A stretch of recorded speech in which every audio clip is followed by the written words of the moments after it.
Bonsoir à toutes, bonsoir à tous. Alors, on a à peu près 45 minutes le temps de l'intervention sur l'éco-conception numérique. Après, il y aura un temps d'échange, à peu près 15 minutes de questions, réponses, remarques. Et ensuite, on pourra passer à la collation. Donc voilà, merci Upside, merci le GDG pour organiser tout ça, merci Créapolis de nous accueillir. Et ben c'est parti. Moi, je me présente rapidement. Je suis donc Romain Petiot. Donc j'ai une petite agence de développement. Je dis petite parce qu'à un moment elle était plus grosse. Maintenant, je suis tout seul. Donc je suis même plus une agence. En fait, je suis un peu plus freelance que agence. J'ai cofondé Nantes Numérique Responsable. Voilà, à la base, moi, je suis nantais. Je viens juste d'arriver sur Le Mans. Je suis arrivé cet été sur Le Mans. Et sur Nantes, on a mis en place un groupe. Ça a été une association, maintenant c'est un groupe qui traite de tous les sujets du numérique responsable. Donc pas que l'éco-conception, mais des sujets sur la parité femmes-hommes dans le numérique. Il y a des sujets qui sont importants aussi à défendre.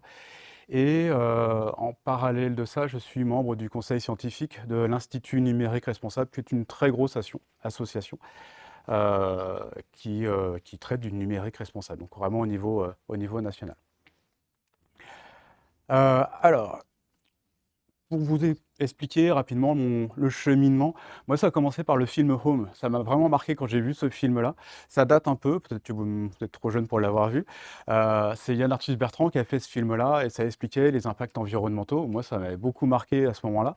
Et ça a été pour moi la prise de conscience environnementale. Donc j'ai commencé à ce moment-là à mettre en place, euh, faire attention à mes modes de déplacement, faire attention à ce que je mange. Voilà, c'était surtout dans la sphère privée que j'ai mis en place des choses. Et en tout cas, ça fait pas mal bouger les choses dans mon esprit, dans ma famille, on a mis en place des choses. Avant, c'était surtout ma femme qui m'embêtait pour trier les déchets et tout, mais je subissais les choses, j'avais pas trop compris. Et donc c'est pour ça que pour moi, la prise de conscience, dans tout ce qu'on va voir après, il faut avoir cette prise de conscience pour pouvoir appliquer, pour passer à l'action finalement. Et ensuite, il y a une deuxième prise de conscience, c'est en 2013, à la naissance de ma fille, donc mon deuxième enfant. Et là, je me suis posé la question, 2013, si ma fille vit longtemps, elle va avoir 2100, qu'est-ce qui se passe en 2100? Le climat, 2100, waouh, ça fait un petit peu peur. On se dit, les prédictions pour l'instant, c'est 2050. Qu'est-ce qui va se passer après? Enfin, j'ai commencé vraiment à prendre peur. J'ai voulu aller beaucoup plus loin dans l'action. Et c'est là que je me suis posé la question, et dans mon métier, est-ce que ça pollue? Est-ce qu'il y a un impact environnemental dans mon métier? Donc c'est là que j'ai vu, bah oui, finalement, le numérique, moi je suis développeur web, quand je crée un site web, il y a un impact environnemental. Et j'ai vu, en parallèle de ça, assez rapidement, qu'on pouvait passer à l'action, il y avait des choses. Et c'est ça qui m'a intéressé. Enfin, moi, quand j'ai peur, j'aime passer à l'action, ça me détend un petit peu. Et j'ai vu qu'il y avait l'éco-conception. Donc ça, c'était en 2013, donc c'était encore balbutiant, mais il y avait donc le Green Code Lab, qui était tenu par des Nantais, donc les deux que vous pouvez voir ici. Donc il y a Thierry Lebouc, maintenant qui tient Green Spector, et Martin Dargent de EasyVert, qui étaient vraiment des pionniers. Et il faut savoir qu'en France, on était assez pionniers hein, sur le sujet de l'impact environnemental. Et il y avait deux régions, il y avait la région de Grenoble avec greenIT.fr et puis la région nantaise avec ces deux personnes-là. Donc voilà, ça m'a un peu rassuré et j'ai pu passer à l'action. C'est un peu ce que je vous propose ce soir, c'est comment mettre en place une démarche d'éco-conception. Je ne vais pas tellement revenir sur enfin, le pourquoi. Je pense que ça passe par d'autres sujets et j'ai pas envie de vous sensibiliser. Enfin, voilà, c'est pas forcément un sujet qui m'intéresse. Moi, je veux simplement vous expliquer comment mettre en place, comment est-ce qu'on passe à l'action. Alors, l'éco-conception, les concepts dans un premier temps. Euh, Dans l'éco-conception, il y a plusieurs facettes, mais depuis quelques années, même depuis le Covid, on vient associer également l'impact social et donc l'accessibilité, comment rendre un site web accessible à tous, y compris aux personnes en situation de handicap. Donc je vais l'évoquer également dans cette présentation-là. Je sais que vous imaginez plus que je vais parler de l'impact environnemental, on va en parler largement, mais il y a aussi cet aspect d'accessibilité qui aujourd'hui me parle beaucoup et donc j'ai envie de vous montrer qu'est-ce que c'est que l'accessibilité web. Donc l'éco-conception, Tout d'abord, c'est une norme, hein, une norme ISO. Moi, j'ai un peu de mal avec les normes ISO, c'est un peu trop abstrait pour moi. Moi, j'aime bien passer à l'action. Donc, ce qu'il faut retenir, c'est surtout que c'est une démarche d'amélioration continue. Il n'y a pas un résultat, il n'y a pas un moment, mon service numérique, il est éco-conçu, c'est bon, j'arrête. Ça n'existe pas. C'est vraiment de l'amélioration continue et c'est la démarche qui fait l'éco-conception. On a la chance aujourd'hui d'avoir toute une littérature sur le sujet avec pas mal de référentiels. Au début, il y avait surtout les 115 bonnes pratiques de greenIT.fr. C'est intéressant pour débuter une démarche d'éco-conception. Aujourd'hui, ça me semble un petit peu léger, très clairement, mais pour découvrir, pour débuter, ça peut être intéressant, c'est assez rapide à lire et ça va vous expliquer deux, trois éléments. Il y a une version WordPress. Moi, je suis expert WordPress d'un autre côté. Donc, si c'est un sujet pour vous, il y a les bonnes pratiques. greenIT.fr a sorti un vrai sujet, un vrai référentiel pour la communauté WordPress. Les designers éthiques ont sorti tout un guide aussi, un référentiel de bonnes pratiques dédié au design. Et donc, ils ont une approche un peu différente et c'est vraiment très intéressant. Ils ont fait un événement il y a quelques semaines, c'était à Nantes principalement, et en ligne. Et enfin voilà, j'aime beaucoup les designers éthiques, c'est une vraie communauté, un peu comme les shifters, ils sont assez engagés aussi. Hopquast qui fait beaucoup de qualité web, donc depuis 15-20 ans, même peut-être plus. C'est Elise Lohim qui gère cette partie-là. Ils ont sorti quelque chose qui est assez intéressant, c'est pas le produit, le service numérique qu'on va juger, mais c'est aussi celui qui va construire le service numérique. Donc on peut avoir une qualification Hopquast, être certifié Hopquast en tant que développeur web ou en tant que designer, en tant que chef de projet. Donc on a cette certification et c'est assez reconnu Hopquast aujourd'hui. Donc quand on veut recruter un professionnel, si on voit Hopquast, c'est quand même un signe de qualité. Et en parallèle, Hopquast a beaucoup de checklists pour dire, voilà, ce site-là, il doit respecter ça, le rôle de référentiel. Mais Hopquast, moi, ce qui m'intéresse, c'est surtout les certifications de compétences. Ensuite, on a, depuis quelques années, l'Institut numérique responsable qui a créé le GR 491. 491 parce qu'au début, il y avait 491 bonnes pratiques. Après, avec les différentes versions, maintenant il y en a beaucoup plus. Et donc ça a été construit pendant le Covid. On a fait ça pendant le Covid. Moi, j'ai participé. J'étais responsable de la famille Front dessus, donc c'est un petit peu mon bébé aussi. Et donc voilà, c'est un référentiel. Je vous invite, si vous voulez passer à l'action, c'est peut-être le premier référentiel que vous pouvez regarder.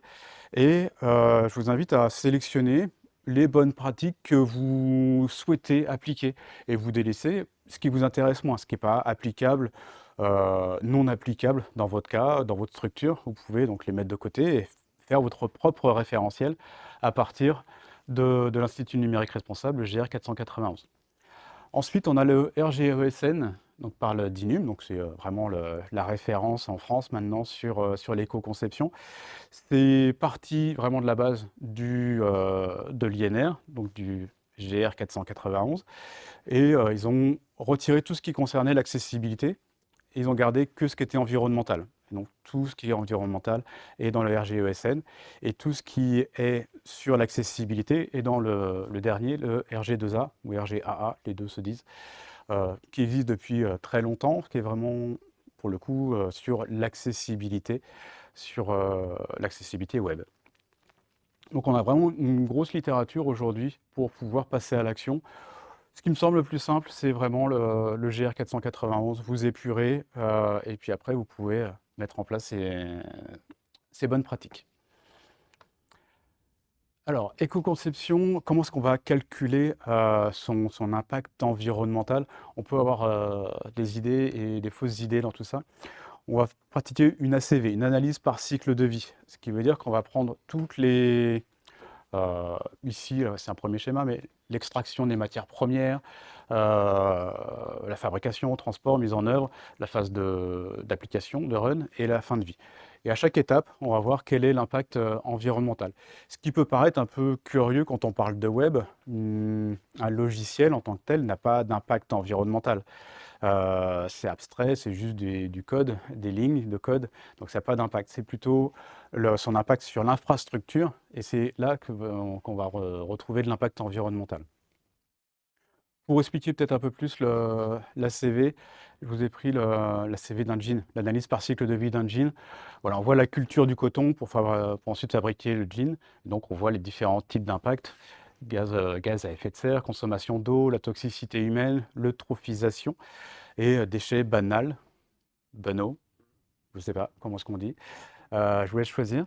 Et voilà, en tout cas dans l'idée, on voit les différentes étapes du cycle de vie et on va pouvoir extraire toutes les différentes pollutions au sens large de l'impact. En 2018, ça date un petit peu, mais voilà, globalement c'est ça qu'il faut retenir. Voici les différents impacts. On voit ici donc les terminaux. Terminaux, c'est les ordinateurs, les PC portables, les montres connectées, tout ce qui est connecté aussi. Les téléphones, les smartphones, donc tout ça ce sont les terminaux. Réseau, c'est Wi-Fi, etc. La 5G, tout ça. Et data center, ce sont les serveurs.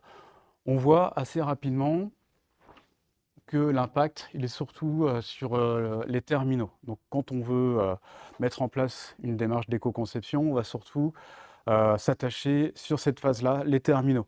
Et c'est pas qu'on va être totalement délaissé, mais ce sera dans une deuxième partie qu'on va regarder ce qui se passe sur les data centers et réseaux. Donc on va agir sur les trois, mais on va principalement se focaliser sur ces éléments-là. Et il y a différents types d'impacts environnementaux aussi. Je vais y revenir dans un deuxième temps. Donc voilà, pour comprendre quels sont ces différents impacts, il faut comprendre comment on fabrique du matériel informatique. Là, ici, c'est l'exemple d'un ordinateur qui fait donc 2 kg. On voit qu'il faut 200 kg d'énergie fossile, 600 kg de différents minerais et plusieurs milliers de litres d'eau. Peut-être que ça vous a surpris sur la slide précédente de voir un impact en eau. Ben voilà, il faut énormément d'eau pour purifier les minerais pour pouvoir fabriquer un ordinateur. Donc vous voyez le nombre de ressources qu'il faut simplement pour 2 kg d'ordinateur. Et ça contribue à générer de l'impact environnemental. Et c'est principalement ici, sur cette fabrication du matériel, qu'il va y avoir l'impact environnemental. Moins sur la phase de production, la phase d'utilisation est moins impactante. C'est surtout la phase de fabrication et donc le renouvellement trop fréquent du matériel. C'est ça qui va générer l'impact environnemental. Alors, en pratique, comment est-ce qu'on va faire pour mettre en place une démarche d'éco-conception? Donc voilà, là j'ai un peu planté le décor. Maintenant, on va essayer de rentrer dans l'action. Qu'est-ce qu'on fait? Comment est-ce qu'on avance? Donc dans une première approche, il y a tout ce qui concerne le design et la sobriété fonctionnelle. J'aime bien cette slide-là parce que finalement, elle résume tout. Vous connaissez le dessin animé, il en faut peu pour être heureux, vraiment très peu pour être heureux, il faut se satisfaire du nécessaire. Et c'est vraiment ça, la sobriété fonctionnelle. On va virer tout ce qui est le surplus fonctionnel, le gras numérique. Ça, on va le retirer et on va se concentrer uniquement sur la demande des utilisateurs, enfin pas la demande, ce que vont utiliser les utilisateurs. Alors pour ça, il y a un petit outil, les 3 U. Utile, est-ce que ma fonctionnalité est utile? Il y a une étude, alors, Cast Software et Sandwich Group, je ne les connais pas personnellement. Et en tout cas, ils démontrent que 70% des fonctionnalités demandées par les utilisateurs ne sont pas essentielles. C'est énorme. Ça veut dire que on pourrait, alors peut-être que c'est un peu gonflé, enfin voilà, même si on prend la moitié, ça veut dire qu'on peut prendre la moitié des services numériques, les mettre à la poubelle, et puis finalement on s'en sortirait beaucoup mieux. On peut mettre la moitié d'Internet à la poubelle. Donc ce serait, voilà, est-ce que le service numérique est utile? Ça, c'est le premier U. Utilisable, est-ce que c'est utilisable par rapport à sa connexion Internet, par rapport à son téléphone, par exemple, est-ce qu'il n'est pas trop vieux? Ou, ou sinon par rapport à ses capacités. Est-ce qu'on est dans une situation de handicap? Et quand on est dans cette situation de handicap, est-ce que le service numérique continue de fonctionner? Donc c'est ce côté-là, le côté utilisable. utilisable par tous, peu importe sa connexion, son matériel et ses capacités. Et le dernier U, c'est utiliser. Donc, une fois que le service, la feature est en place, on va pouvoir observer sur différents outils de mesure, Google Analytics par exemple ou d'autres, hein, Matomo par exemple. On va regarder si c'est utilisé ou pas. Si c'est pas utilisé, on va pouvoir dégraisser et retirer la fonctionnalité. Il y a une conférence qui s'appelle, euh, j'ai oublié le nom, ça va me revenir, mais en tout cas le concept, c'est si on veut rajouter une nouvelle fonctionnalité, on s'astreint à retirer une fonctionnalité qui n'a pas rencontré son succès, quoi. Donc si, pour pouvoir en ajouter une, on en retire une. Et ça s'appelle la surcharge featurale. Voilà. Pardon? Euh, donc après, c'est un peu du bon sens. Bon sens paysan, c'est quelque chose qu'on retrouve beaucoup hein, dans le numérique responsable et dans l'éco-conception.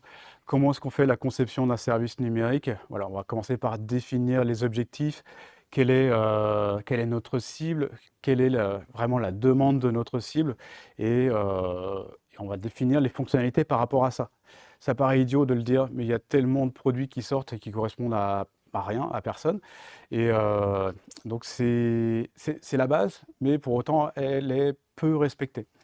Donc voilà, définir les fonctionnalités nécessaires. Quelques contre-exemples.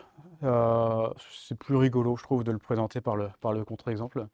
Il y a beaucoup de sites qui utilisent des sliders, comme c'est le cas ici. Ici, c'est une boulangerie très connue à Nantes.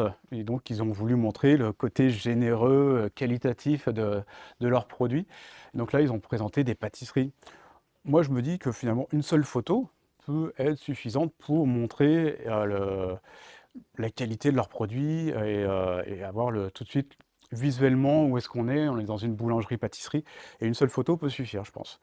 Ce qui peut être intéressant dans un carrousel, c'est d'avoir ce côté défilement et d'avoir différentes images. Ça, on peut toujours présenter qu'une seule image et puis après, si on retourne sur la page d'accueil, présenter une autre image. Ça peut également fonctionner. Donc, on va éviter les sliders. Peu de gens regardent le carrousel en entier. Donc, c'est souvent du surplus fonctionnel. Un autre exemple, c'est un garagiste là il présente son équipe. Donc, il présente Samuel et Philippe. Moi, en tant que client, j'emmène ma voiture chez le garagiste pour faire la vidange. Personnellement, je m'en fiche de savoir si c'est Samuel ou Patrick ou Christophe qui va faire la vidange de ma voiture. Moi, je veux juste faire la vidange de ma voiture. Donc, je veux aller sur le site pour avoir les horaires d'ouverture. Est-ce qu'ils font les vidanges? Éventuellement, combien ça coûte? Est-ce que je peux prendre rendez-vous? Mais voilà, présenter l'équipe, pour moi, c'est vraiment du surplus fonctionnel. Là, ici, c'est un coiffeur. Un coiffeur qui présente, donc sur sa page d'accueil, il y a très peu d'informations, c'est surtout très visuel. Il y a des tarifs et des prestations. Ici, on trouve du texte, ça nous présente voilà, ce qu'ils font exactement. Réservation en ligne, ça va sur un service tiers. Les photos, c'est que des photos. Contact, il y a très peu d'informations, si ce n'est le contact. Et on voit juste à côté, il y a une petite loupe, et donc on a un moteur de recherche ici. Pourquoi présenter un moteur de recherche alors qu'il y a très très peu de pages? La navigation, elle est très simple, très fluide en plus.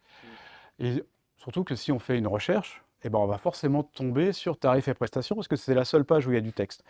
Donc c'est vraiment du surplus. On pouvait le faire, donc au cas où, ça peut peut-être servir, et donc on va le mettre. Alors qu'un moteur de recherche, on va forcément faire une requête en base de données.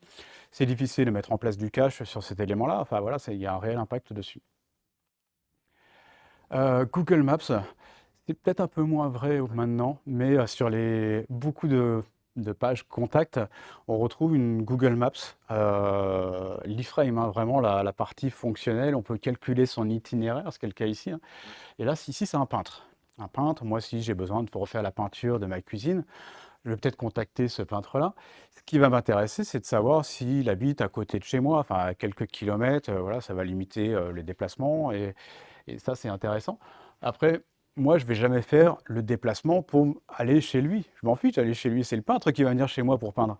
Donc, avoir toutes ces features-là dans la Google Maps, ça m'intéresse absolument pas.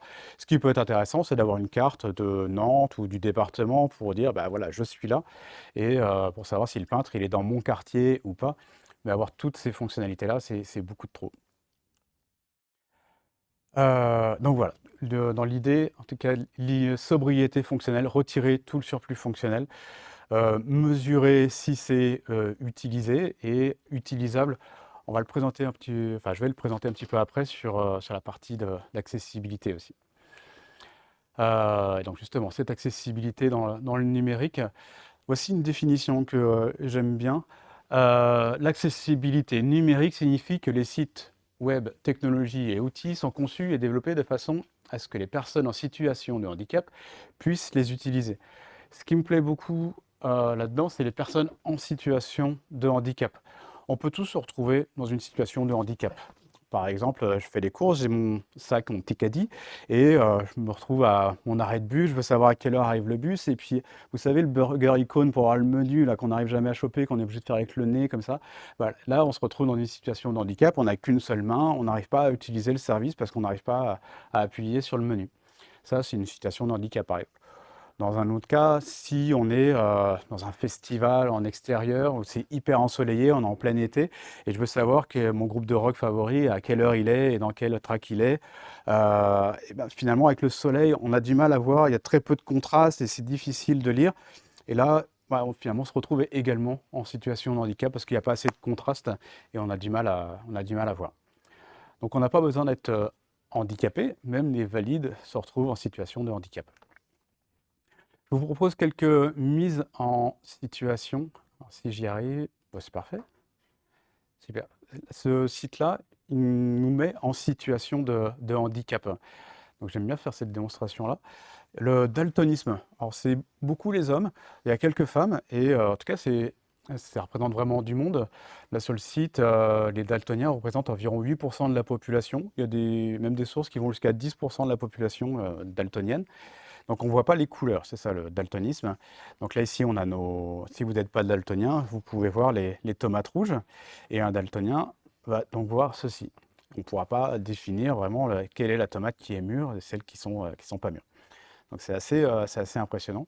Moi, j'ai fait un site web pour des fleuristes, enfin pour une fleuriste en l'occurrence, et donc je l'ai vraiment sensibilisé à ça parce que là c'est un peu cliché, mais c'est souvent les hommes qui offrent des fleurs à leurs femmes. Et donc je lui ai vraiment expliqué, faut faire attention, il y a des hommes qui sont daltoniens, et s'il faut absolument offrir des roses roses ou des roses jaunes ou des roses roses, il faut vraiment l'indiquer. Et quand on fait des bouquets, il faut également indiquer la couleur des fleurs, sinon les daltoniens ne vont jamais s'y retrouver. Donc on peut arriver à ça. D'autres sujets sur quelque chose qui est un peu plus métier. Euh, ouais, on voit assez bien. Vous voyez ce camembert-là. Si on est daltonien, on voit ça. On est incapable de se dire, bah, son opinion, ça correspond, bah, je ne sais pas, en fait. Et il y a des petites techniques assez simples, hein. Si on est daltonien, ici, du coup, voilà, je sais que 30% c'est satisfait, même si on n'a pas la couleur, euh, on peut quand même s'y retrouver.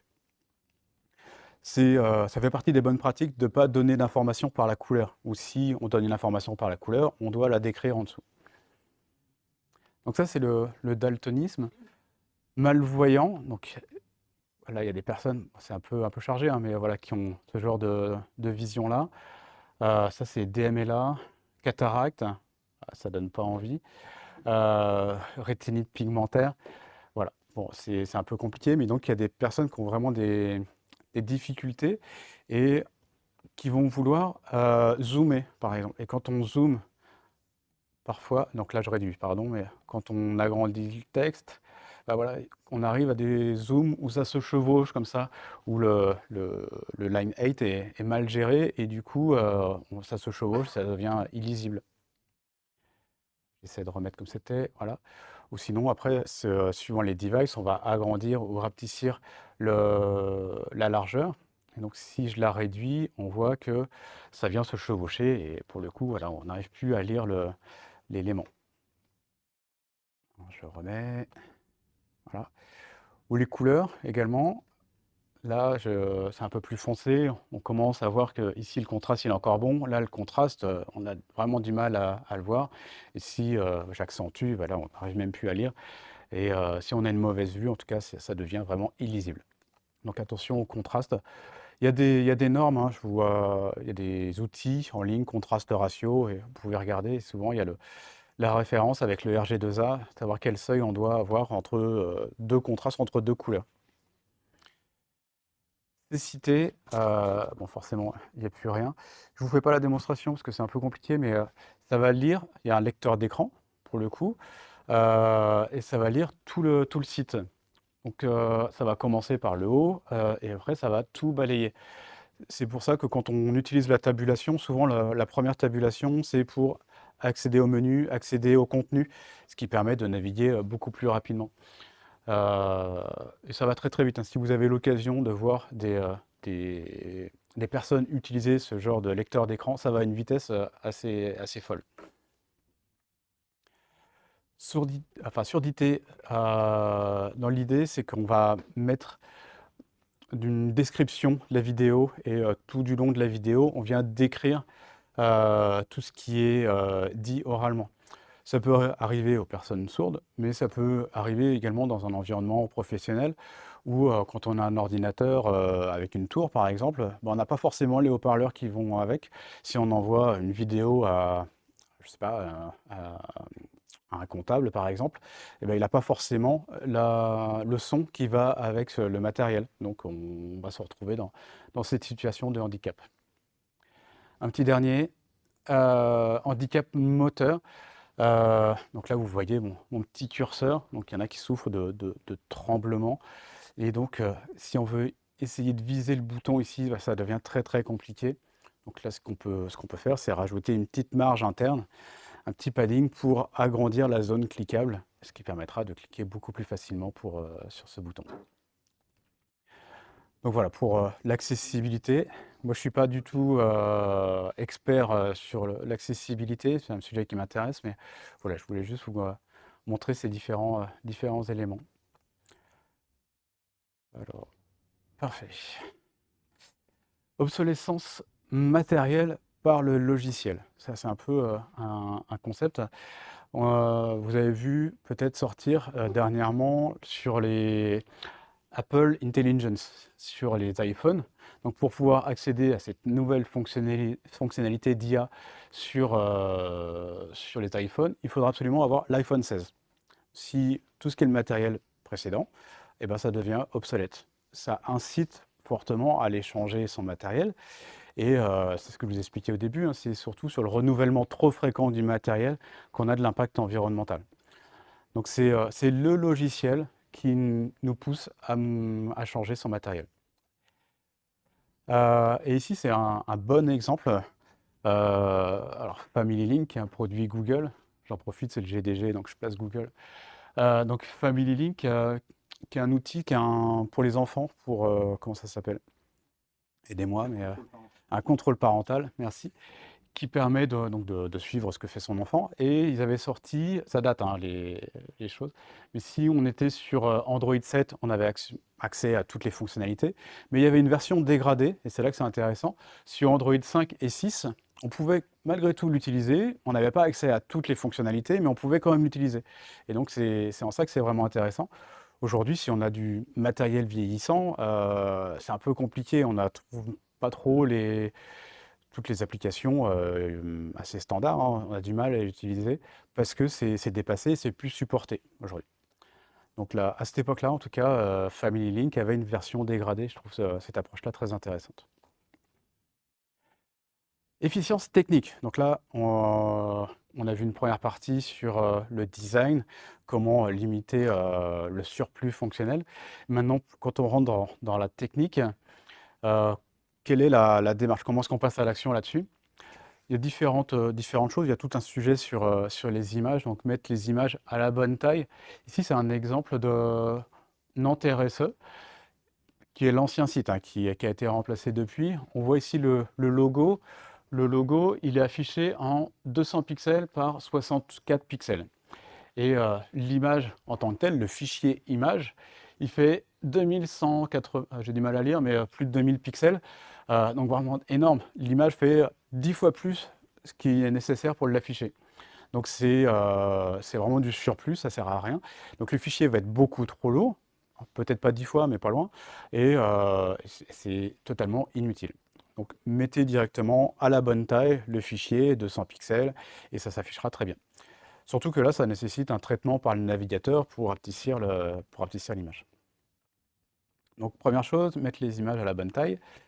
Ensuite, le bon poids. On peut réduire le poids d'une image. Il y a des outils qui le font très très bien. Enfin, tous les outils de création, genre Photoshop le fait très très bien. Mais il y a des outils comme TinyPNG en ligne. On vient glisser son image, hop, ça mouline et puis ça ressort. Ce qui est le cas ici, c'est l'outil que j'ai utilisé. Donc là, j'ai mon rhinocéros qui fait 2,2 mégas. Et là, j'ai l'autre image qui n'a absolument rien à voir, hein, vous avez vu, ça fait 0,7. Elle est 3 fois plus légère. Je remets la première, 2,2, et après, celle-ci, 0,7. On ne voit pas, humainement, on ne verra jamais la différence. Après, quand on s'approche sur des éléments comme ça prend un petit peu de grain, on perd de la netteté, mais humainement, on voit pas la différence. On va commencer à voir que si on zoom. Par contre, là, on verra vraiment la différence très rapidement, ça se dégrade. Mais par contre, on a gagné, on a divisé par 3 le poids de notre image. Efficience technique, alors je ne vais pas rentrer vraiment dans la technique pure, mais en tout cas, voilà, il y a cette notion de cache qu'on peut mettre à plusieurs endroits. Le cache, je vais juste prendre un exemple, je vais revenir sur le logo tout à l'heure. Sur le navigateur, on peut enregistrer cette image-là, donc elle sera enregistrée dans le navigateur, et quand on passera à l'image suivante, plutôt que de recharger cette page-là et d'aller chercher l'image qui est sur le serveur, et bien directement il aura dans le poste, le navigateur aura directement cette image du logo. Donc c'est une forme de cache, mais il y a différents caches. C'est une chose que les développeurs maîtrisent très bien, le cache, sauf qu'on leur laisse souvent peu de temps de vraiment mettre ça en place, d'optimiser cette partie-là. À partir du moment où c'est fonctionnel, eh ben, c'est très bien. Bah non, en fait, si on laisse plus de temps aux développeurs, ils peuvent aller beaucoup plus loin et mettre en place une vraie stratégie de cache qui peut vraiment avoir une meilleure efficience technique. D'autres sujets sur l'efficience technique, voilà, minifier le HTML, CSS, JS, regrouper les fichiers CSS et JS. Alors, oui et non, en fait, ça va dépendre des cas, ça dépend des situations et des contextes. Et après, dans tous les cas, tester la qualité du code. Plus le code sera qualitatif, mieux il sera interprété et mieux ça va fonctionner et plus ça sera efficient. Globalement, c'est ça. Et plus ce sera maintenable dans le temps aussi. Voilà, c'est deux parties très techniques. Je passe assez rapidement de. Ah non, j'en ai dernier, hein. L'efficience technique, limiter tout ce qui est framework CSS ou JS. Quand je dis JS, c'est surtout les jQuery, des choses comme ça. Voilà, on n'en a plus besoin. Et Vanilla.js, vous connaissez cette blague-là de Vanilla.js? C'est un framework qui est présenté comme absolument formidable. On peut aller voir, hein. C'est une blague, hein, c'est vraiment une blague. Ici, donc, il nous présente le framework en disant qu'il est le plus rapide, le plus léger, etc. On peut faire plein de choses, des animations, des expressions régulières, etc. Et vous voyez, à fur et à mesure, ça se remplit, ça fait toujours 0 byte. Donc en fait, il n'y a rien. Vanilla.js, c'est ça le concept, c'est qu'il n'y a rien, c'est du JS natif. C'est ça la blague. Blague de développeur, bien évidemment. Euh, voilà, c'est passé un peu vite, mais dans l'idée, voilà, limiter tout ce qui est Bootstrap, tout ce qui est framework CSS, vraiment, plus vous allez travailler avec du natif, plus ce sera efficient, plus ça marchera. Le problème des frameworks existants, c'est vraiment cette philosophie de qui peut le plus, peut le moins, et ce qui va à l'encontre de l'éco-conception. Un autre exemple que j'aime bien, c'est les boutons de partage. Quand on veut partager sur Facebook, LinkedIn, X, etc. Euh, la bonne pratique proposée par ces outils-là, c'est de prendre une librairie, JS souvent, qui est énorme, vraiment énorme, plusieurs mégas. Et on ne sait pas trop ce qui se passe là-dedans, mais il y a certainement beaucoup de tracking. Et moi, ça ne m'intéresse pas. Je veux juste partager mon article vers Facebook, par exemple. Ça se fait très facilement en quelques lignes de code. Là, je n'explique pas tout le code, hein, mais il y a juste un lien vers une URL de partage, donc Facebook, share, et puis après je mets l'URL que je veux partager. La même chose pour LinkedIn, et ensuite il y a un bout de JS qui vient afficher une petite pop-up et qui vient donc charger l'iframe pour pouvoir partager mon article. Donc vous voyez, ça se fait en 30 lignes, et ça c'est extrêmement léger pour le coup, et ça permet de faire du partage qui marche très très bien. Donc pas besoin de télécharger toutes les librairies de Facebook, LinkedIn et compagnie. Donc voilà, une fois qu'on a bien travaillé, on a envie de mesurer. Ça fait partie de la démarche d'éco-conception, de mesurer et d'utiliser plusieurs outils. Un seul outil ne va jamais suffire. Et dans tous les cas, on ne peut pas mesurer réellement notre impact environnemental. On va pouvoir l'estimer, mais on ne va pas pouvoir véritablement mesurer grâce à des outils comme ça. Donc c'est pour ça que j'appelle ça des indicateurs imparfaits. Le premier, Lighthouse, mais il y a d'autres outils qui permettent de le faire. On va relever le poids de la page, le nombre de requêtes et la vitesse d'affichage. Ces trois premiers indicateurs-là on va pouvoir suivre ça dans le temps et voir quand on rajoute des features, si le poids augmente, si on va pouvoir le suivre dans le temps.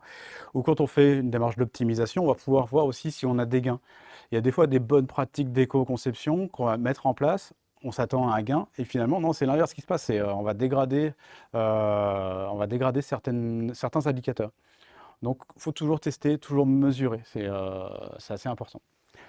Donc, pour ça, on peut utiliser Lighthouse dans son navigateur, mais il y a aussi une version web de Lighthouse. Nombre d'éléments du DOM, donc c'est le nombre de balises HTML. Là, ça devient assez technique, mais plus on va mettre de balises HTML, plus ce sera complexe, plus ce sera lourd, et donc plus il y aura un impact environnemental. Plus on est léger, mieux c'est. Donc là, j'explique rapidement comment faire, mais ça se passe dans la console. Document get elements by tag name étoile, et donc là, on peut récupérer le nombre d'éléments qu'on a dans notre page web. Et ça, c'est toujours à comparer avec soit d'autres sites équivalents ou soit dans notre démarche d'amélioration. Il y a un outil qui s'appelle donc EcoIndex, qui a été fait par greenIT.fr. C'est souvent le premier outil connu quand on fait une démarche d'éco-conception. C'est intéressant, c'est pas ça que je veux dire, mais c'est un peu limité. Il y a très peu d'éléments qui sont très peu d'entrants, il n'y a que 3 éléments qui sont pris en compte. Et à partir de là, ça nous calcule notre impact en équivalent carbone et notre impact en eau aussi. Voilà, ça donne une estimation, c'est intéressant, mais c'est pas suffisant. C'est quelque chose qu'on va pouvoir suivre, mais il ne faut pas prendre ça comme une vérité absolue, ça reste vraiment une estimation. Donc voilà, attention à cet outil-là. Et le dernier que je prends en compte, c'est la consommation d'électricité. C'est une start-up qui fait ça, qui s'appelle Green Spector. Et eux, ils ont un laboratoire avec plein de téléphones. On peut donc choisir sur quel téléphone on veut faire son parcours utilisateur. Et tout le parcours utilisateur, on va calculer donc quelle est sa consommation d'électricité. Alors attention, l'électricité, ce n'est pas un impact environnemental en soi, ça va être un indicateur d'efficience, mais en tout cas, c'est intéressant de pouvoir le suivre. Ça va permettre de compiler pas mal d'informations et suivre cette consommation d'électricité va permettre de voir si on est dans une bonne démarche ou à l'inverse, si on dégrade notre note. Alors, autant les services avant étaient gratuits, que Green Spector, c'est un service qui est payant. Alors, retour d'expérience. Voilà, maintenant qu'on a fait toutes nos démarches, moi je trouvais intéressant de faire des mesures avant, faire des mesures après, et puis voir quel est le gain qu'on allait pouvoir obtenir. Donc j'ai fait ce retour d'expérience qui commence à dater un petit peu, hein, je crois que c'était avant le Covid, mais en tout cas le concept, la démarche reste la même, les chiffres, les gains obtenus restent à peu près identiques. Donc ça reste toujours très très, très, très pertinent. Donc c'est le site de la SAP Connectée qui n'existe plus aujourd'hui. SAP Connectée, SAP, ça veut dire série d'apéritifs pour personnes élégantes.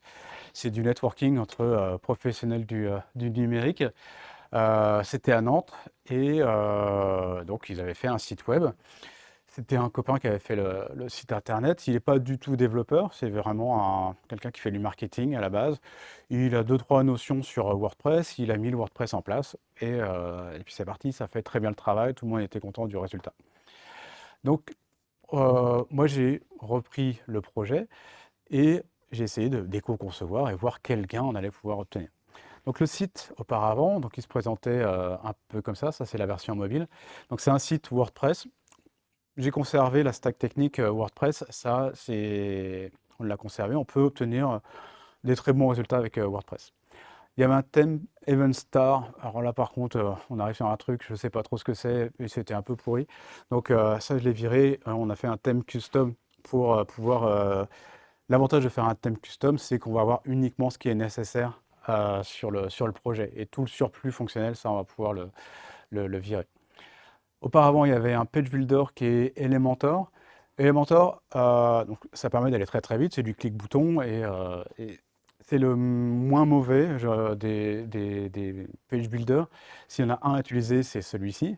Mais par contre, voilà, si on fait du code à la main, c'est beaucoup plus pertinent. C'est un code qui est moins verbeux et qui est beaucoup plus accessible. Donc on obtient des bien meilleurs résultats si on fait notre code nous-mêmes plutôt qu'utiliser un page builder. Donc c'est ce qui s'est passé. Et l'hébergement, avant, il était chez OVH, qui est un bon hébergeur, qui fait attention aussi à son impact environnemental, euh, d'une certaine manière. Enfin, c'est assez étrange. Il l'explique, hein, je crois que la page n'existe plus, mais il l'expliquait. Son objectif, c'est de payer moins cher possible l'électricité, de moins refroidir possible, de tout faire le plus efficient possible pour payer le moins possible. C'est ça sa démarche chez OVH. Et donc, c'est totalement compatible avec une démarche d'éco-conception finalement. Donc, OVH n'est pas mauvais en soi, même si le moteur est financier. Et donc, là, pour ce projet-là, on l'a migré chez Infomania, qui est un hébergeur suisse qui existe depuis des années et qui a été fondé sur ce principe d'éco-conception et donc de faire attention à l'impact environnemental. Donc, cette page d'accueil, au début, il y avait un slider full screen, donc qui prenait toute la page, tout l'écran. Donc on s'est posé la question, est-ce qu'on conserve cette grande image-là? Ça a été un débat. Donc, dans l'idée, on fait une démarche d'éco-conception. Il n'y a pas de vérité absolue, hein, c'est qu'est-ce qu'on fait. Ici, le choix qui a été fait, c'est de conserver cette grande image. Il y a le côté humain qui était très important dans la SAP connectée. Donc on fait du networking, on le fait entre humains. Si on ne présente pas des gens, ça ne nous paraissait pas très cohérent. Et par contre, voilà, c'était un slider, donc on a viré ce slider, on n'a mis qu'une seule image. Et ça permettait aussi, j'étais moins en phase avec ce truc-là, mais de mettre en avant le travail des photographes. Il y avait deux photographes à la SAP Connectée qui prenaient pas mal de photos et qui les partageaient ensuite. Donc ça faisait un événement qui était sympa, qu'on pouvait relayer sur les réseaux sociaux, etc. Donc ça permettait de les mettre en avant aussi. Donc on avait qu'une seule, on a réduit à une seule image. Ici, cette partie-là, la première partie du slider, la première partie de la page web, pardon. Ensuite, on avait cette page-là qui expliquait le pourquoi, le comment, c'est quoi, pour qui. Vous voyez le côté marketing de la chose, hein, vous voyez. Et sauf qu'il y avait plein d'animations. Quand on arrivait sur cette section-là, ça bougeait dans tous les sens. Pourquoi? Ben, en fait, on a tout retiré. Donc, on a retiré toutes les animations et on a gardé tout le contenu. On est là, moi, je veux m'inscrire à la SAP Connectée, je ne sais pas ce que c'est, ben voilà, je veux juste l'information, j'ai pas envie de voir un truc de fifou, hein. Donc, on a retiré toute cette partie-là. Ensuite, on a tous les participants à la SAP Connectée. Il y a à peu près 70 participants à chaque fois. Donc 70 images comme ça qui s'affichent. Donc 70 images, ça commence à peser, hein. Donc il a fallu trouver des solutions. Comment est-ce qu'on fait pour présenter ces participants-là? Parce que c'est quand même intéressant de voir qui sera présent à la SAP Connectée. Donc ce qu'on a fait, on a réduit le premier affichage à 5. 5, hein, ouais. 5 participants. 5 participants. Et si je suis intéressé, je vais aller cliquer voir tous les participants. Si je ne suis pas intéressé, je vais pouvoir passer à la section suivante. Ce qui permet au premier affichage d'en afficher que 5, ce qui sera beaucoup plus efficient. Et vous voyez, le code, c'est quand même très très léger. En 20 lignes, on fait le taf et on vient charger à fur et à mesure. Elles ne sont pas préchargées, hein, les images. Elles sont vraiment elles sont chargées uniquement quand on vient cliquer sur le bouton, voir tous les participants. Ensuite, on a l'inscription. L'inscription à la SAP connectée, c'est payant. Il faut payer 5 euros. On nous paye le premier verre en échange. Et il faut s'inscrire via un formulaire. Donc là, le formulaire n'est plus en place, hein, parce que l'événement était terminé, la capture d'écran, voilà. Mais normalement, il y a un formulaire qui vient s'afficher qui est l'e-frame d'Eventbrite. Eventbrite, le service pour pouvoir euh, réserver ici, s'inscrire. Donc, ce qu'on a fait ici, on a mis inscription à la SAP connectée et un gros bouton je veux m'inscrire. Donc, c'est seulement quand on va cliquer sur le bouton s'inscrire qu'on va charger l'e-frame, parce que l'e-frame est très lourde. Chez Eventbrite, elle fait 1,5 mégas, ce qui est juste pour un formulaire, ce qui est une hérésie, hein. Donc, c'est pour ça qu'on fait le choix de ne pas l'afficher au premier affichage et uniquement au clic de l'utilisateur. Dernier point, je crois, il y a un souhait d'afficher le lieu où a lieu la prochaine SAP connectée.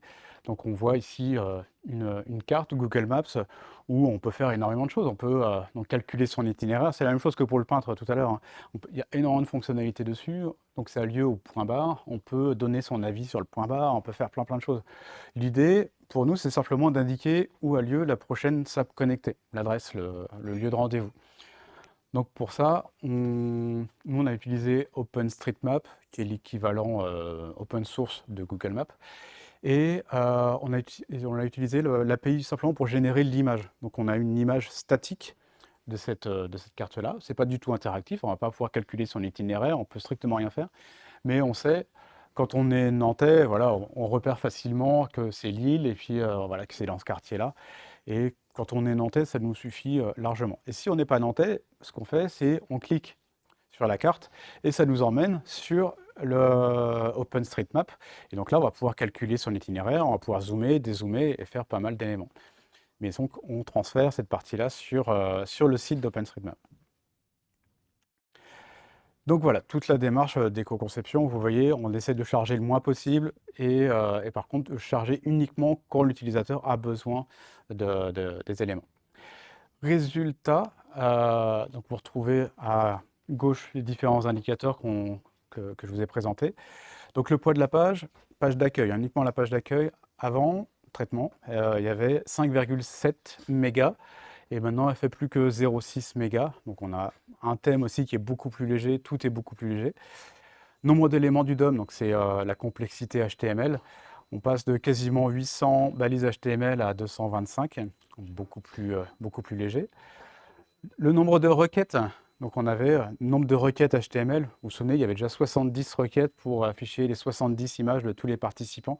Donc là, c'est beaucoup plus léger. On n'a plus que 9 requêtes pour pouvoir présenter la page d'accueil. Le temps de chargement, donc on passe 8 secondes, le temps de chargement complet, à 0,4 secondes.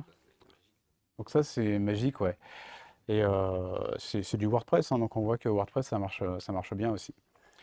L'estimation de gaz à effet de serre par EcoIndex, donc par greenIT.fr, on passe de 2,5 grammes d'équivalent carbone pour charger la page d'accueil à 1,1 gramme. Donc on divise par 2 notre impact carbone, d'après l'estimation en tout cas. Donc c'est une vraie démarche d'éco-conception, on a des vrais résultats. Et la consommation d'électricité avec Green Spector, on passe de 6,12 mAh à 3,9. Donc là, on ne divise pas par 2, mais pas loin non plus. Donc c'est quand même très intéressant cette démarche-là. Quand on applique ça, on obtient des vrais résultats qui ont d'autres impacts. C'est vraiment de la performance, c'est de l'efficience. Donc on aura des serveurs plus légers, on n'est pas obligé de prendre un gros serveur non plus. Et ça va mieux s'afficher sur tous les devices, y compris sur des téléphones vieillissants. Donc on a des vrais gains aussi de ce côté-là. Donc ça c'est GTmetrix qui présentait ça. Donc on obtient des très bons résultats sur les outils de performance, qui permettra aussi, par effet rebond, d'avoir un meilleur référencement. Le SEO sera meilleur parce que Google aime les sites rapides où on va directement à l'essentiel. Donc on aura des impacts bien bénéfiques sur le SEO. Et après, le côté, donc faut tout remettre en place. Il y a mon impact aussi à moi à prendre en compte. Là, je vous ai montré tous les impacts du site sur la phase de run. Mais après, moi, j'ai travaillé. J'ai travaillé 4 jours pour pouvoir faire ce projet-là, refaire ce site-là. Donc, moi, j'ai un impact aussi. Vous voyez, dans ça, il faut prendre en compte mon impact à moi. Et moi, mes bureaux sont dans un bâtiment. Mon bâtiment, j'ai tant de mètres carrés, il faut le chauffer. L'impact environnemental lié à la fabrication aussi du bâtiment, ça, on va en prendre une petite partie. Euh, je me déplace de chez moi à mon bureau aussi. Donc cet impact-là aussi, on va le mettre en une proportion sur ce projet-là, enfin 4 jours au total. Je mange le midi aussi. Donc, suivant ce que je mange aussi, il y a différents impacts. Si on mange de la viande, une alimentation carnée a plus d'impact environnemental qu'un végétarien. Et après, mon matériel. Moi, je travaille très souvent avec 2 écrans, donc ce qui rajoute de l'impact environnemental aussi. Donc, mon impact, d'après l'agence Light Communication, qui est un de mes partenaires avec qui je travaille beaucoup sur Angers, il a calculé grâce à Carbon Clap, donc qui est une solution pour pouvoir calculer son impact environnemental, qui est normalement plutôt pour le cinéma. Et donc, Boris de Light Communication l'a adapté un petit peu pour du web. Et donc, on obtient ce chiffre-là de 6000 grammes. Je l'ai mis en grammes pour que c'est plus facile après, hein, d'équivalent carbone par jour. Donc moi, j'ai 6000 grammes de CO2 par jour pour pouvoir travailler. J'ai travaillé donc 4 jours, 4 jours pour pouvoir optimiser la SAP, donc ça donne 24 000 grammes. Et vous vous souvenez, on a eu un gain de 1,5 g dans la démarche. 1,5 g par rapport aux 6000 grammes par jour que moi j'ai mis dans ma démarche. Donc attention, il n'y a pas beaucoup de monde sur ce site-là, donc il a fallu 2 ans d'exploitation pour pouvoir amortir mes 4 jours de travail. Vous voyez que si vous travaillez sur des sites où il y a très très peu de trafic, Quick and Dirty, ça peut être une très bonne solution. Faire un site web très très vite, même s'il n'est pas éco-conçu en respectant les normes, les référentiels, etc., et ben, des fois ça peut être bénéfique pour l'environnement aussi. Donc attention à ça, c'est un biais qu'on oublie quand même assez souvent. Donc là, il a fallu 2 ans et c'est à peu près le temps qu'a duré la SAP connectée après sur Refacto. La durée de vie de la SAP connectée, ça a duré 2 ans et après ça s'est arrêté. Donc finalement, il n'y a pas eu de gain environnemental dans ma démarche. Donc voilà, je vous laisse sur cette partie-là. Est-ce que vous avez des questions ou des remarques?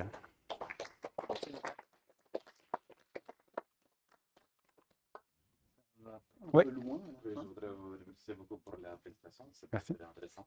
Moi, je voudrais savoir quelle est votre métrique préférée que vous utilisez dans le travail. Ah, beaucoup les outils de performance, Lighthouse. Et, je mets ça et je mesure ma page avec Lighthouse.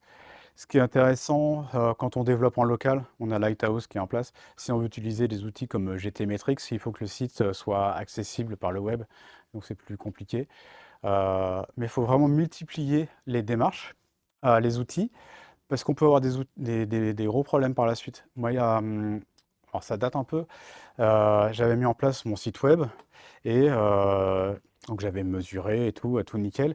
Et puis je m'étais dit, je vais rajouter juste un petit picto sur la ligne de flottaison qui invite l'utilisateur à scroller. Il y a une petite animation ici. Et cette petite animation, bah, ok, je l'avais prise en compte, j'avais remesuré, mais je n'avais pas tout remesuré en fait. Et GreenSpector, à un moment donné, avait fait des mesures de consommation d'électricité pour un événement. Il y avait un concours, celui qui consomme le moins, quoi.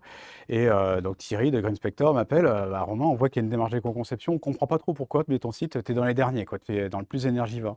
Ah bon, bah, pourtant j'avais mesuré, mais en fait j'avais mesuré avant mon petite animation, quoi.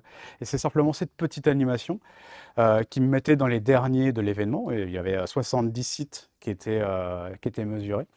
Et donc, je suis passé de quasiment dernier à premier. J'ai retiré l'animation, j'ai demandé à Thierry de remesurer. Et donc, voilà, j'étais le moins énergivore. Donc c'était simplement parce que j'avais pas utilisé tous les outils. Je l'avais fait une première fois, j'ai rajouté mon animation, après j'ai pas refait Green Spector. Et donc voilà, il faut vraiment multiplier les outils pour que ce soit intéressant. Donc en avoir qu'un seul, c'est pas une bonne pratique. Avec l'expérience, on arrive des fois à se passer, on se dit bah ça je l'ai déjà fait, ça va fonctionner quoi. Mais dans tous les cas, il faut toujours remesurer juste avant de mettre en prod en tout cas. Oui, Une autre question. après, je te donne la parole après. Oui. Oui, est-ce que vous pensez qu'il y aura une solution pour réduire l'impact environnemental concernant l'entraînement des gros modèles d'intelligence artificielle comme ChatGPT? Ouais, il y a très peu de données sur l'intelligence artificielle aujourd'hui. Il y a des consommations d'électricité assez folles qu'on voit. On voit qu'ils redémarrent des centrales nucléaires, etc. Alors, on en est là, quoi, finalement. Je ne sais pas trop quoi répondre à ça. Mais l'électricité n'est pas un impact environnemental en soi. L'électricité générée par une centrale nucléaire est quasiment décarbonée. Donc, à la limite, c'est presque un moindre mal, j'ai envie de dire. Euh, Maintenant, il y a des chiffres. Je, ouais, je vous le dis, mais c'est pas encore bien stable. Chez l'ADEME, ils ont sorti des mesures ils sont surpris eux-mêmes. Ils sont en train de tout recalculer parce qu'ils sont pas ils se disent c'est pas possible. Donc c'est off, mais c'est pas encore sorti. Mais en tout cas, d'après les gens que j'ai pu voir à l'ADEME, c'est assez fou. Donc ça va sortir début 2025. Dans le sens négatif. Oui, très très Ouais, négatif. Hyper négatif. oui, ça laisse présager ouais, qu'il y a des consommations quand même énormes Ouais, aujourd'hui pour ces technologies-là. donc des consommations, mais également ça a nécessité énormément de matériel, Bien sûr. des processeurs, des GPU. Donc ça, il a fallu les fabriquer et ça a également un impact. Donc c'est là-dessus qu'elle a beaucoup d'impact. Bon, aujourd'hui, c'est pas facile de le mesurer et ouais, c'est pas très transparent en tout cas. Mm. Mm. Oui, oui.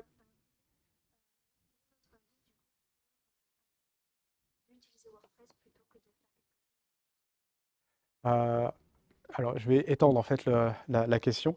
Souvent, quand on est expert d'un WordPress, mais ça peut être expert en Java, expert en JS, et ben c'est la techno qu'on utilise le plus souvent où on sera vraiment le meilleur. Tu es expert WordPress, tu vas savoir mettre en place du cache, optimiser les images, et tu vas le faire très très bien. Si tu prends une techno qui est sur le papier bien plus efficiente, tu auras du mal à t'en sortir, ça va être galère, et peut-être que le Node.js sur le papier est meilleur, mais ça va être compliqué à mettre en place. Donc c'est souvent sur la techno où on est bon qu'on va obtenir les meilleurs résultats. Mm. Au final, ça va nous mettre beaucoup plus de temps à créer un site propre. Et au final, il vaut mieux utiliser du coup des frameworks qui vont nous faire un gain de temps incroyable. Et du coup, S'il y a peu de visites, ouais. Si tu es la SNCF et que tu fais pour vendre des billets SNCF, bah, là non.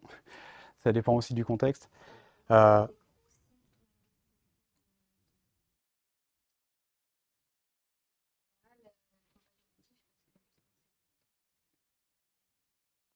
ah, bon, je vois de tout en fait. Tout est possible.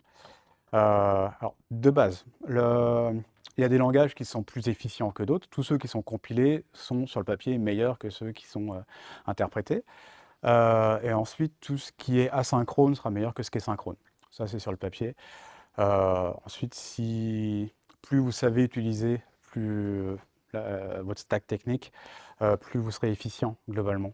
Donc, c'est être expert de son sujet. C'est toujours le projet qui doit définir la stack technique et pas l'inverse. Donc, si- et après, choisir quelqu'un qui est bon par rapport à cette stack technique qui est définie. Je sais pas si ça répond vraiment à ta question. Oui? Euh, le moindre impact, ça reste quand même zéro. Comment tu gères cette dissonance cognitive entre ne pas faire de site internet, qui est quand même le meilleur moindre Mm. impact, et faire quelque chose qui, quoi qu'il arrive, aura un impact? Ouais. J'ai des amis et concurrents à la fois chez Translucide à Nantes. Ils proposent un CMS PHP éco-conçu de base. Et ils sont un collectif ils sont radicaux, ils se présentent comme tels. ça leur pose aucun problème là-dessus.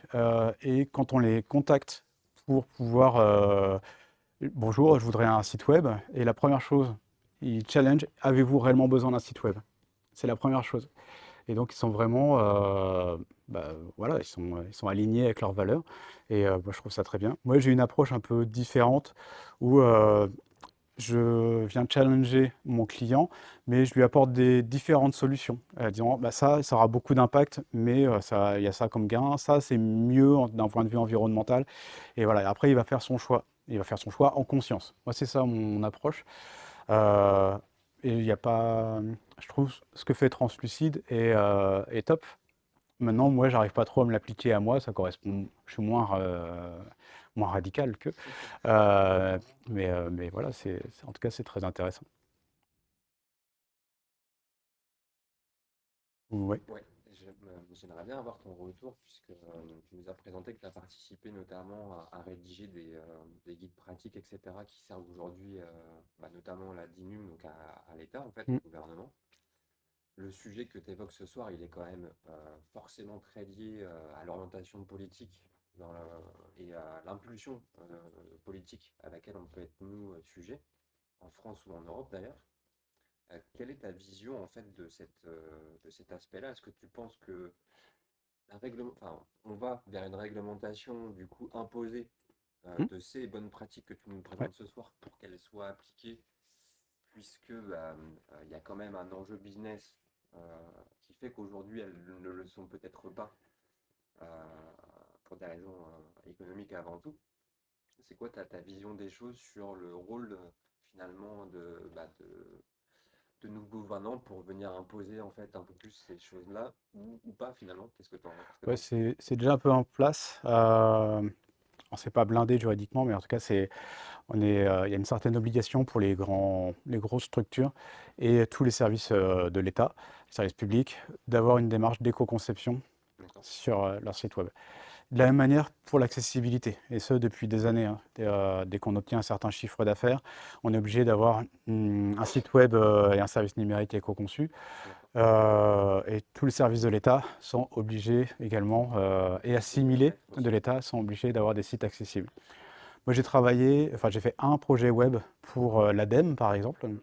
Et donc, dès le début, dans le devis, c'était marqué l'accessibilité, ce sera tel montant. Et quand on a commencé le projet, ils nous ont dit, bon, l'accessibilité, on verra ça dans un second temps. Bon, on a traîné un peu la patte, mais on n'a pas trop eu le choix, quoi. Donc on a fait l'accessibilité dans un second temps, et puis donc on a mis en prod, et puis le second temps n'a jamais eu lieu, quoi. On n'a jamais fait cette phase d'accessibilité. C'est l'ADEME. C'est l'ADEME, ils ont l'obligation légale de le faire, c'est obligé. Voilà. Ouais. Après sur le site adem.fr, le site principal, là ils l'ont fait. D'accord. Ouais. Mm. Mais c'est un réel, d'un point de vue du budget, c'est vraiment énorme, hein. L'impact, c'est vraiment énorme. Ouais. J'en ai bien conscience. Obligatoire, mais ça n'a pas de contrainte, c'est pas C'est ça en fait, Ouais, je suis d'accord. le problème. Mhm.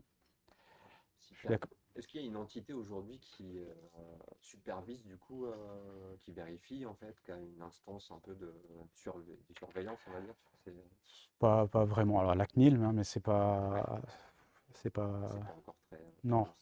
il y a pas des grosses sanctions comme on peut voir sur le RGPD, ça n'existe pas.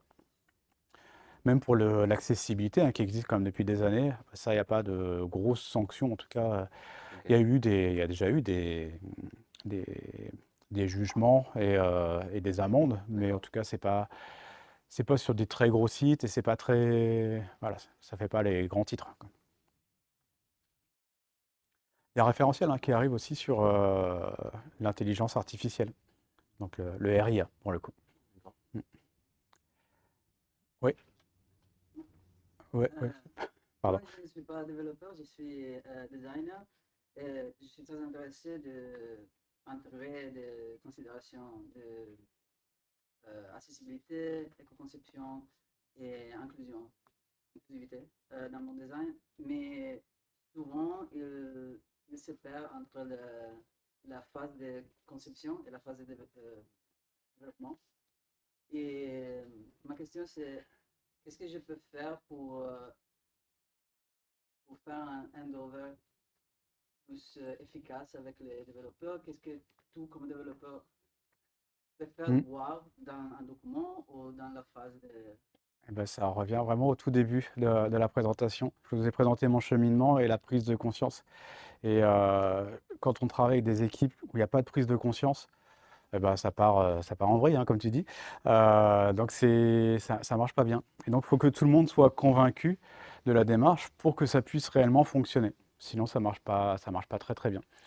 Et par expérience, il y a une partie de l'équipe souvent qui est convaincue et qui veulent aller là-dedans, et puis il y en a une autre qui ont des réalités plus business et qui ils y vont, mais voilà, ça leur fait un petit peu peur, quoi. Bon, ok, l'éco-conception, je suis d'accord, je trouve ça très bien, mais faut pas que ça nuise au business. C'est un peu ça le message. Donc, faut les rassurer. Et effectivement, au début, il y a un atelier à faire pour dire, on va travailler en éco-conception. Voici les raisons, voici les concepts, voici les référentiels qu'on va suivre. Et c'est là que ça devient un petit peu lourd si la personne n'est pas convaincue. Oui. Oui, moi je fais des sites internet et je suis photographe. Donc j'ai quelques bonnes pratiques que tu as décrites sur redimensionner l'image, la compresser, etc. J'évite dans la mesure du possible d'y mettre des animations, notamment une image qui arrive en fondu, en tourbillon, évidemment, ça prend beaucoup plus de ressources. J'essaye aussi d'utiliser des formats tels que le WebP ou Wiki, là, le format Google ou des formats vifs qui prennent beaucoup moins de points. D'une certaine façon, j'essaye à ma façon d'être éco-responsable. Qu'est-ce que je peux faire de plus vis-à-vis de ces images? Sur les images, c'est déjà beaucoup, hein, ce que tu viens de dire. Si tu fais tout, tu es déjà bien au-dessus de la moyenne. Et ensuite, ça va être de réduire on n'a pas envie d'entendre ça quand on est photographe, mais de réduire la taille de l'image. Je vais l'intégrer en fonction de là où elle se situe, si tu veux. Donc, Mm. évidemment, pour un Bordeaux, je ne vais pas faire une image qui va faire que 500 pixels. Ouais. Et si je reprends l'image, il y aura une deuxième image qui serait Ouais. Et après, ça revient à ce que disait Flavien, quoi. Ce qui ne pollue pas, c'est de ne rien faire, quoi. Donc après, on applique les bonnes pratiques. On peut toujours aller plus loin si on veut, etc. Mais il y a un moment où il faut être réaliste et OK, voilà, c'est ça le résultat, l'éco-conception. Sur le projet que j'ai présenté de la SAP connectée, on pouvait encore aller beaucoup plus loin, et pour le coup, ça aurait été 10 jours de travail. Est-ce que ça vaut le coup de faire 10 jours de travail? Non, clairement non. Donc il y a un moment où il faut savoir, enfin c'est mon avis, hein, d'être modéré, mais mes copains de Translucide ne seraient pas d'accord avec ce message-là. Donc c'est vraiment cette prise de conscience personnelle. Est-ce qu'on veut vraiment aller très très loin dans l'éco-conception, quitte à y passer beaucoup de temps ou pas? Mais techniquement, ce que tu as dit, c'est déjà pas mal, hein. Mm. C'est déjà beaucoup même. Mm. Et j'ai une autre question par rapport au thème. Là, tu as parlé d'Elementor, mais est-ce qu'il y a des frameworks ou des thèmes qui seraient beaucoup plus économes que d'autres Sur WordPress, sur WordPress? euh, tous les thèmes 20, qui sont édités tous les ans par Automatic, ceux-là, ils sont très très légers. On n'en fait pas grand chose. Après, moi, je travaille exclusivement sur des thèmes sur mesure. Donc, on me donne la maquette et puis je fais le thème. Et ensuite, il y a quelques thèmes qui prennent en compte accessibility friendly, c'est comme ça qu'ils le disent, et qui sont assez légers. Il y a Oli, qui est plutôt pas mal. Il y a Astra, qui est pas moche.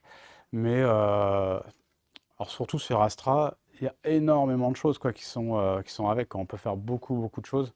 Et tout ça, c'est du poids. Et ça, in fine, ça a un impact environnemental. Donc, si on a la possibilité de faire quelque chose sur mesure, c'est top. Sinon, utiliser ouais, les thèmes reconnus, enfin vraiment Astra, Oli, c'est vraiment des thèmes qui sont O-L, O-2-L-I-E. Oui. Est-ce que tu as identifié des outils no-code qui seraient conçus pour sortir du site web éco-conçu? Je ne connais pas assez, je n'ai pas vraiment de réponse. Après, WordPress, c'est un outil no-code, hein, si on le veut. Bien sûr. Je sais qu'on peut obtenir des bons résultats. Après, est-ce que ce sera le meilleur dans une version no-code? Je sais pas. Si moi je l'utilise, parce que moi je suis développeur, donc j'ai des biais et je vais pas avoir les mêmes résultats. Je ne sais pas, j'ai pas de joker. Oui. Est-ce que tu t'es déjà amené à poser la question du choix entre un site statique et un site dynamique? Est-ce que tu peux approfondir vraiment le... Bah, tout simplement, Pas d'animation. Pas d'animation sur le site. Non, non, il y a des sites qui sont générés maintenant Hmm. de manière statique. Ah, Ouais, ouais. d'accord. Il y a des sites qui sont générés localement et qui sont envoyés tels quels. Oui, je me suis posé la question. Et avec WordPress, ça va être très technique, hein. Très technique dans le sens où la page d'accueil, il y a des plugins qui le font très bien, qui enregistrent la page d'accueil, le HTML, ils vont le gzip et ils vont le stocker tel quel. Et quand le navigateur appelle cette page-là, il passe par le htaccess et il va directement chercher cette version gzip. Donc on arrive au même gain. On passe plus dans le PHP et dans la base de données, etc. On va directement chercher le résultat. Donc ça permet d'obtenir des résultats équivalents en fait. Euh, voilà. Quand je dis ça, généralement on me dit ouais, tu défends ton côté WordPress, etc. Mais je pense le défendre correctement. Oui. Après, ça fait un peu doublon avec les CDN. Ça dépend en fait. CDN, enfin il y a différents CDN, mais CDN c'est quand on a plusieurs serveurs répartis sur toute la planète. Et donc si on est en Australie, qu'on ne vienne pas jusqu'au Mans pour ensuite repartir en Australie. Et donc si on fait un site vraiment international avec plein de monde partout sur toute la planète, là ça vaut le coup de mettre en place des CDN. Si tu es uniquement en local, euh, tu peux avoir un CDN, mais c'est plus la même philosophie. Tu vas pas en mettre partout sur toute la planète en tout cas. Non, Mm. on va préciser. Un endroit à part. Ouais. Mais ça rejoint à mettre du cache aussi enfin, voilà, sur des reverse proxy, sur différentes choses. Donc la stratégie de cache est assez importante. Mais laissez le temps aux développeurs de mettre ça en place. Ils aiment faire ça en plus.